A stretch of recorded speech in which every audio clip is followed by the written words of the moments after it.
Les ours polaires, eux, ils ont jamais de problème de frigo.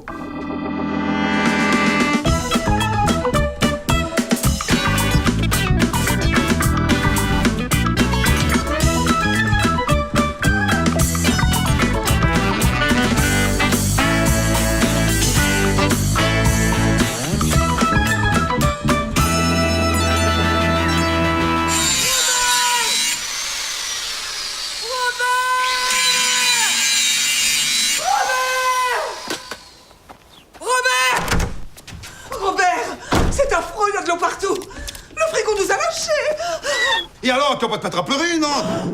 Qu'est-ce qu'il a? Mais qu'est-ce qu'il a? Il a 25 ans! Les frigos, c'est comme les chiens aujourd'hui, il a 175 ans! Il nous a servi avec loyauté, il a le droit d'être fatigué! Et tu vas rester les pieds dans l'eau pendant combien de temps encore? J'ai pas la force d'essuyer! J'ai l'impression d'éponger son sang! C'est atroce!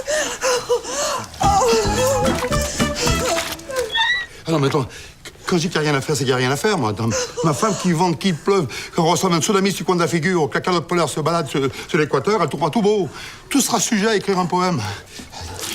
Par contre, elle peut nous faire une dépression sévère pour un frigo qui tombe en rideau. C'est comme ça, c'est comme ça, c'est comme ça. De toute façon, moi, après 35 ans de mariage, si je dis que c'est cuit, c'est que c'est cuit. Bon sang, mais ressaisis-toi! Ou alors sors d'ici si c'est trop dur. Je sais pas, moi, c'est un frigo, un tas de ferraille. Un tas de ferraille! Un tas de ferraille!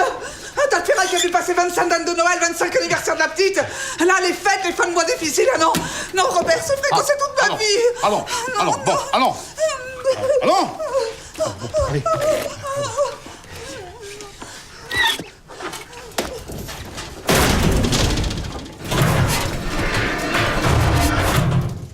Essaye de m'aider au lieu de pleurnicher. Donne-moi du mou. Qu'est-ce que tu vas faire, Robert? Je vais emmener immédiatement ce frigo à la déchetterie, sinon je sens qu'il va falloir que j'appelle le docteur. Bon, mais avant, je vais le trancher en tout petits morceaux. Mais pourquoi tu fais ça? Mais parce qu'il ne rentre pas dans la voiture et j'ai pas envie de le porter sur mon dos, voilà. Après, on achètera un tout petit frigo, voilà, pas la peine de dépenser de l'énergie. Un frigo vide mange plus de courant qu'un frigo plein. Et nous, depuis qu'on est deux, on bouffe 5 fois moins quand on était 3, voilà. Ça veut dire qu'il faut que je fasse des courses tous les jours? Et puis après? Ah bon, mais d'accord. Ah bah d'accord. Ah bah, en comptant que le supermarché est à 15 km et que la voiture bouffe du 8 litres au 100 à 1,60 le litre, ça nous fait 115,20 € de carburant par mois et 1285 € par an. Voilà, ça veut dire que mon tas de ferraille, là, t'as fait économiser 32 050 € depuis 25 ans. Et ça veut dire aussi que ton frigo de caravane va nous mettre sur la paille. Eh oui, moi aussi je pense aux ours polaires.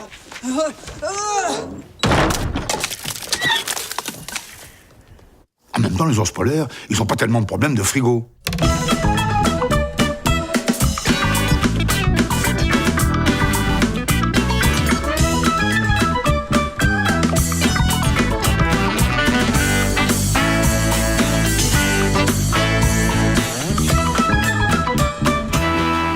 Trop dur, je sais pas, moi, c'est un frigo, un tas de ferraille. Un tas de ferraille! Un tas de ferraille!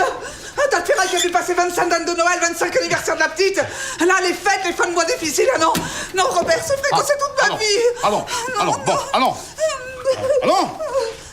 Allez.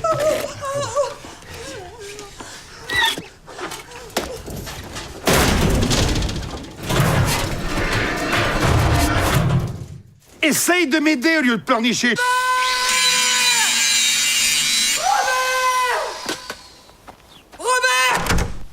Robert, c'est affreux, il y a de l'eau partout. Le frigo nous a lâchés. Et alors, tu vas pas te mettre à pleurer, non? Qu'est-ce qu'il a? Mais qu'est-ce qu'il a? Il a 25 ans. Les frigos, c'est comme les chiens aujourd'hui, il a 175 ans. Il nous a servi avec loyauté, il a le droit d'être fatigué.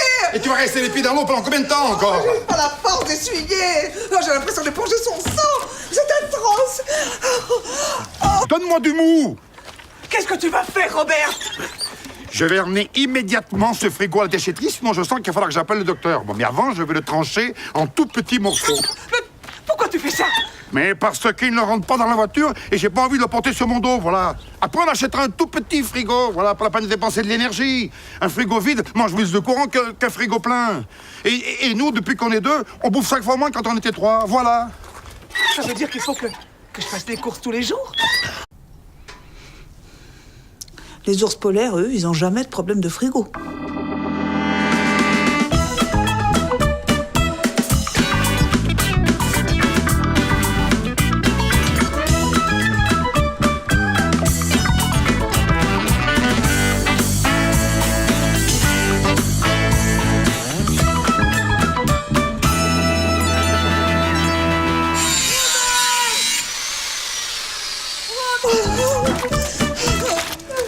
Ah non, mais attends, quand je dis qu'il n'y a rien à faire, c'est qu'il n'y a rien à faire, moi. Attends, ma femme qui vente, qu'il pleuve, qu'on reçoive un tsunami sur le coin de la figure, que la calotte polaire se balade sur l'équateur, elle trouvera tout beau. Tout sera sujet à écrire un poème. Par contre, elle peut nous faire une dépression sévère pour un frigo qui tombe en rideau. C'est comme ça, c'est comme ça, c'est comme ça. De toute façon, moi, après 35 ans de mariage, si je dis que c'est cuit, c'est que c'est cuit. Bon, ça, mais ressaisis-toi. Ou alors, je t'en dis